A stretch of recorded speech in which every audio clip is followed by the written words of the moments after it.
जिस टीम का कप्तान ही सेल्फिश हो उस टीम ने तो जलील होना है। मैं बात कर रहा हूं रावलपिंडीज की और कप्तान है मोहम्मद रिजवान। यानी ये इतना सेल्फिश क्रिकेटर है। आज यासिर खान को वन डाउन कर दिया लेकिन खुद ओपनर ही रहा। अब्दुल्ला फजल को भी नीचे मिडिल ऑर्डर में फेंका हुआ है लेकिन खुद भाई साहब ने ओपनिंग नहीं छोड़नी। फिर पहली बॉल पे आउट होके मजीद जलील हुए। मुझे 1% भी दुख नहीं है रावलपिंडी के हारने का क्योंकि ये फारिग टीम है। जिस टीम ऑनर ने जिस मैनेजमेंट ने प्रूवन फेलियर के इर्द गिर्द टीम बनानी हो वो 5 में से 5 मैच नहीं हारेंगे तो क्या होगा फिर। मतलब एक तरफ ये लोग हाई बनाते हैं Pindi boys full of life aggressive उसी टाइम डिसीजन लेने वाले फुल ऑफ एनर्जी। लेकिन टीम आपने इतनी माठी बनाई है और कॉम्बिनेशन आपका कप्तान नहीं बना पा रहा। मतलब आप कोयटा से नहीं जीत पा रहे। कोयटा अभी तक एक ही गेम जीती थी और वो हैदराबाद के गेम जीती थी। आप फिर भी उनको नहीं पकड़ पाए। अभी ऑफिशियली तो रावलपिंडी टूर्नामेंट से बाहर नहीं निकली लेकिन 90% they are out of the tournament and probably वो ये डिजर्व करते हैं। अब पता कोई नहीं है ना, अगले साल कहीं कि नहीं हमने इस दफा फिर रिजवान भाई के इर्द गिर्द टीम बनानी है तो चलें बनाएं। आप डिफेंसिव कप्तान है और वो चीज आपको टीम के अंदर भी नजर आएगी। शुरू से शुरू करते हैं। बैटिंग आज पहले की कोयटा ग्लैडिएटर्स ने, बेसिकली पिंडी ने टॉस जीतकर पहले बॉलिंग का फैसला किया था। अब जिस तरह का स्टार्ट साउद शकील ने प्रोवाइड किया, रन बॉल मतलब पावर प्ले में इनका कोई स्कोर था कोयटा का 43, 17 बॉलों पे 18 साउथ शकील का था। भाई साहब ने ऊपर से अपनी रन बॉल वाली बारी लगाई हुई और वो इनका ओपनर सैम हार्पर आज खेला था, वो जल्दी आउट हो गया। सीयर्स ने उसको आउट किया, न्यूजीलैंड के फास्ट बॉलर हैं बेन सीयर्स। तो वन डाउन रायली रूसो आ गया, वो भी ऊपर से बारी लगा रहा था। तकरीबन रन बॉल खेल रहे थे दोनों, साउथ भी और रायली रूसो भी। और फिर माहौल ऐसा बन गया, ऑब्वियसली हम लाइव बैठे हुए थे, नीचे कमेंट आ रहे हैं कि नहीं ये विकेट मुश्किल है, ये विकेट बॉल रुक के आ रहा है। यार पाकिस्तान में मैच है, यहां कितने को मुश्किल विकेट हो सकती है और कितना को बॉल रुक के आ सकता है। मतलब ये कैसी बॉल रुक के आ रही है कि जब जब रायली रूसो चाह रहा था वो बाउंड्री मार रहा था लेकिन साउथ तो कोशिश भी नहीं कर रहा था। और मैं शुक्र अदा करता हूं कि नीचे हसन नवाज ने 16 बॉलों पे 39 रन बनाए, 5 छक्के। मतलब 2 दफा उसने 2 बॉलों पे 2 छक्के लगाए हैं। और हसन नवाज ने आके आपको बताया कि भाई कोई पिच स्लो नहीं है, ये सिर्फ माइंडसेट की गेम है। वो रवि शास्त्री वाली बात कि पिच को निकालो गेम से, वो इन लड़कों को सीखनी पड़ेगी। यानी ऊपर से साउथ ने 42 किया 39 बॉलों पे, कोई उसकी वैल्यू नहीं है नॉक की। रायली रूसो 42 पे 53, थोड़ा सा उन्होंने रिकवर किया लेकिन वो भी बहुत ही माठी बारी खेल के गए। मतलब एक मौके पे बड़ा अच्छा हो गया कि साउथ आउट हो गया, नीचे से रायली आउट हो गया क्योंकि नीचे इनके पास बहुत ज्यादा फायर पावर थी। फिर नीचे जहांदाद खान ने 6 बॉलों पे 21 कर दिया। मतलब हसन नवाज और जहांदाद खान की ये इनिंग्स की बदौलत कोयटा ग्लैडिएटर्स 182 पे पहुंच गई। अदरवाइज ये कहीं पे कोई 140 145 के करीब फिनिश करते और फिर रावलपिंडी एक डिफरेंट अप्रोच से इस मैच को खेलती। अभी तो मैच खत्म हुआ है, मुझे नहीं पता कि मैन ऑफ द मैच कौन है, लेकिन अगर मैंने किसी को मैन ऑफ द मैच देना है तो वो हसन नवाज है क्योंकि उसने आके गेम को बिल्कुल बदला है। अब उस टाइम नीचे कमेंट आ रहे थे टुल्ला हसन नवाज। अगेन मैं हर दफा मुझे ये बात करनी पड़ती है कि पाकिस्तान में अनफॉर्चुनेटली ऐसे बहुत से लोग हैं जो हसन नवाज को नहीं देखना चाहते क्योंकि वो इनके किसी फेवरेट प्लेयर की जगह पाकिस्तान टीम में आया था। लोगों को ये तकलीफ है कि नहीं यार बच्चा बस रन ना कर दे, हमारा फेवरेट बायर हो जाएगा, उसकी जगह को खतरा है। ये ऐसे ही है जैसे कल कितने ज्यादा लोग अब्दुल समद को इंटरनेट पे गालियां निकाल रहे थे क्योंकि 100 रह गया था बाबर का। शर्म आती है कि मेरे मुल्क में ऐसे भी क्रिकेट फैंस हैं जो बच्चों को परफॉर्म करते हुए नहीं देखना चाहते। विकेट में ऐसी कोई भी चीज मौजूद नहीं थी। हाँ मतलब अर्ली ऑन एक विकेट उनकी गिरी, 22 पे पहला आउट हो गया था, लेकिन साउथ से ना मुझे अजीब सी एक वाइब आती है, वही वाली वाइब आती है मुझे साउथ से जो रिजवान वगैरह से आती है। मतलब अपनी क्रिकेट वो खेलता है। और अगेन मैं लाइव में भी कंपैरिजन कर रहा था, एक तरफ हम स्टीव स्मिथ को रख देते हैं, दूसरी तरफ हम साउथ को रख देते हैं। स्टीव का जिंदगी का मकसद क्या है? ऑस्ट्रेलिया से ओलंपिक्स खेलना T20 फॉर्मेट में। वो उस चक्कर में एक बीस्ट मोड में आया हुआ है और वो हर टीम को मारता है, चाहे बिग बैश है चाहे पाकिस्तान सुपर लीग है। दूसरी तरफ साउथ है, साउथ का मकसद क्या है? अगर तो उसका मकसद पाकिस्तान की T20 टीम में आना है तो ये रन बॉल वाले तो पहले ही हमने 2-3 बार निकाल दी हैं, तो साउथ की जगह तो नहीं है। तो किस अप्रोच से साउथ ने खेलना है?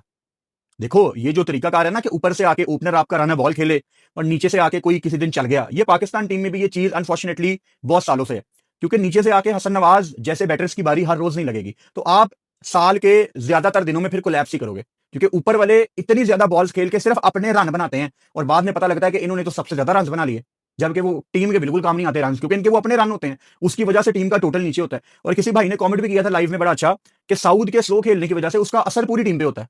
अब शुक्र है कि इनकी टीम में ख्वाजा नाफे, हसन नवाज जैसे क्रिकेटर मौजूद है। नाफे आज नहीं चल पाया, बट एटलीस्ट आते साथ ही वो ट्राई कर रहा था। और यही होगा ना कि जब आप ऊपर से 14-15 ओवर खेल लोगे तो नीचे आके बच्चों ने फिर चार्ज ही करना, उनके पास है ही नहीं है, मौका ही नहीं है।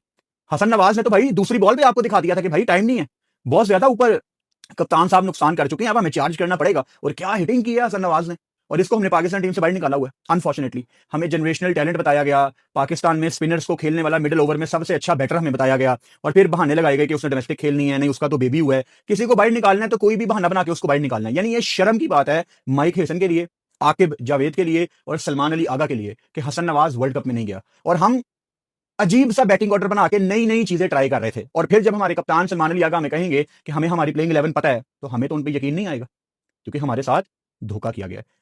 जहादात खान ने बड़ी जबरदस्त बारी लगाई है नीचे, 6 बॉलों पे 21, मजा आ गया जो उसने फिनिशिंग तड़का लगाया है। और हम मिड इनिंग्स में बिल्कुल क्लियर थे कि रावलपिंडी ये गेम नहीं जीतेगी, क्योंकि देखो ये लाहौर नहीं है, ये कराची है। कराची में 170, 80, 175 बड़े कंपेटिटिव टोटल हैं, और उस पर अगर आपने 183 का टारगेट दे दिया है तो मेरा ख्याल है रावलपिंडी जैसी टीम जो कि ऑलरेडी नीचे लगी हुई है उनके लिए मुश्किल होगी। इनकी बॉलिंग में आ जाते हैं रावलपिंडी।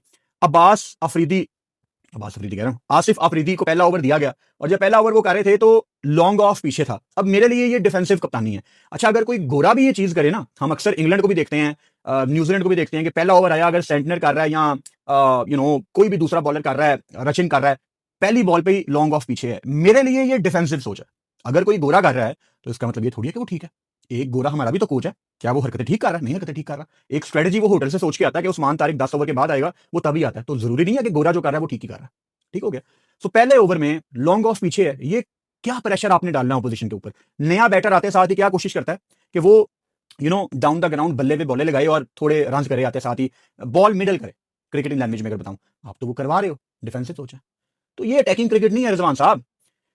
बेन सीयर्स को इन्होंने शामिल किया, न्यूजीलैंड के फास्ट बॉलर हैं। आखिर में इनको कुट पड़ी आखिरी ओवर में, लेकिन ऊपर जो इन्होंने बॉलिंग कर दिया आज, जो ऊपर हार्पर को आउट किया, फिर साउथ को आउट किया, और हसन नवाज की बहुत बड़ी विकेट इन्होंने ली, 3 विकेटें ली। लेकिन अफसोस कि इनकी 3 विकेटों की बदौलत भी रावलपिंडी कुछ कर नहीं पाई इस गेम में। मोहम्मद आमिर को आज तीसरे ओवर में लाया गया था, पहला ओवर दिया गया आसिफ अफरीदी को, दूसरा बेन सीयर्स न्यूजीलैंड के राइट आर्म फास्ट बॉलर, और फिर आमिर तीसरे ओवर में आए। Aamir 4 over 31 run 2 विकेटें। आमिर ने आज अच्छी बॉलिंग की है, स्पेशली अराउंड द विकेट आके जिस तरह वो यॉर्कर लगा रहे थे।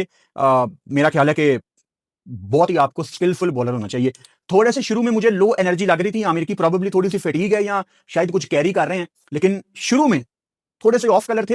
लेकिन जब स्पेल खत्म हुआ तो मैं ये सोचने पे मजबूर था कि इसने अच्छी बॉलिंग की है मोहम्मद आमिर ने। लेकिन अभी भी आई बिलीव के आमिर का वो एक बेस्ट वर्जन इस पीएसएल में आपको नहीं दिखा। अब जब मैं आमिर का बेस्ट वर्जन कहता हूं तो मैं कहता हूं विद द न्यू बॉल आते साथ ही ऊपर से 2-3 आउट, वो है मेरे लिए मोहम्मद आमिर का बेस्ट वर्जन। अच्छा, इनकी टीम में मुबस्सिर खान को शामिल किया गया था, और साद मसूद ने 4 ओवर में 24 रन दिए। अब मैं कोई क्रेडिट नहीं ले रहा, मुबस्सिर ने भी कुछ बॉलें तो बड़ी अच्छी की अराउंड द विकेट आके, विकेट टू विकेट। साद मसूद वही है लेग स्पिनर जिन्होंने नीचे कैमियो भी खेला और बांग्लादेश ही गए थे एज ए लेग स्पिनर, काफी पीछे बॉल कर रहे थे। Saad Masood as a leg spinner आज भी उनकी ज्यादातर बॉलें वो पीछे ही कर रहे थे, लेकिन अनफॉर्चुनेटली उनके सामने थे रिजवान और रायली, उनके सामने थे साउद और रायली रूसो, तो वो चार्ज ही नहीं कर रहे थे। तो उस चक्कर में उसका बड़ा अच्छा स्पेल करा दिया। तो I am not able to जज साद मसूद के आज उन्होंने कितनी अच्छी बॉलिंग की है, बिकॉज सामने वाले मार ही नहीं रहे थे। वो तो मुबस्सिर को भी डाउन द ग्राउंड ही खेल रहे थे, उन्होंने चार्ज ही नहीं किया। खैर, मिड इनिंग्स में मुझे श्योर था कि रावलपिंडी नहीं जीतेगी। पहली बॉल पे जहां दाद खान ने आउट किया मोहम्मद रिजवान को, और उस्मान ख्वाजा भी अपना पहला मैच खेल रहे थे, बड़े अजीब तरीके से रन आउट हुए। एक्चुअली होता गया है कभी कभी आप अच्छी बॉल मिडल करते हो, उस्मान ने कट की और वो फौरन भाग गए।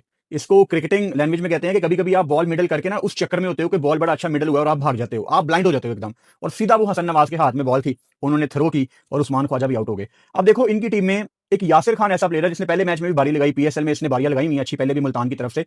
मतलब ये पोटेंशियल वाले प्लेयर है ना जो कर सकते हैं। तो यासिर खान वन डाउन आ जाता है और रिजवान अभी भी ओपनर है। ये चीज आपको समराइज करती है कि ये कितना सेल्फिश इंसान है मोहम्मद रिजवान। और विकेट कीपिंग में भी रिजवान ने एक बाई का चौका कराया, फिर आखिर में गुगली भी नहीं उससे पकड़ी गई साद मसूद की। तो रिजवान की विकेट कीपिंग के ऊपर पहले बात नहीं होती थी, मैं सिर्फ विकेट कीपिंग की बात कर रहा हूं, और अब होती है विकेट कीपिंग के ऊपर बात। मतलब रिफ्लेक्सेस का थोड़ा सा मसला आ रहा है। आज भी ओपनर अब्दुल्ला फजल को 5वें नंबर पर भेजा गया। अच्छा, आज अब्दुल्ला फजल की जब बैटिंग आई है, ये तो चलो आपको मेरा पॉइंट ऑफ व्यू पता है कि अब्दुल्ला फजल को आपको ओपन करवानी चाहिए या ज्यादा से ज्यादा वन डाउन भेजना चाहिए, इसको बात को हम साइड पे कर देते हैं। लेकिन आज अब्दुल्ला फजल के पास कोई 12-13 ओवर थे जो उसने नॉक खेली है, थोड़ा सा अच्छा दिखना शुरू हुए, एक छक्का एक चौका, 19 बॉलों पे 20, और फिर उस्मान तारिक को अपनी विकेट दे दी। मैं आज थोड़ी सी बेहतर नॉक तवक्को कर रहा था अब्दुल्ला फजल से।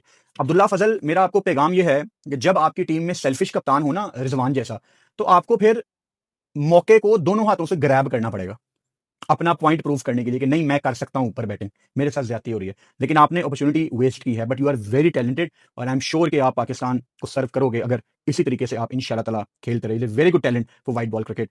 नीचे सैम बिलिंग्स जब आए हैं तो थोड़ी सी उम्मीद थी, लेकिन ऊपर डैरन मिचेल आउट हो गया, सैम बिलिंग्स को काशिफ भट्टी ने आउट कर दिया। खलील अहमद ने बड़ी शानदार वो बॉल पकड़ी, बड़ा अच्छा कैच था। नया बॉल भी शुरू वाले ओवर में आई थिंक उसको कोई 13-14 बड़ा था खलील को, लेकिन वो अच्छी बॉल बाइट निकल रही थी उसकी, शुरू में उसने अच्छे ओवर किए हैं।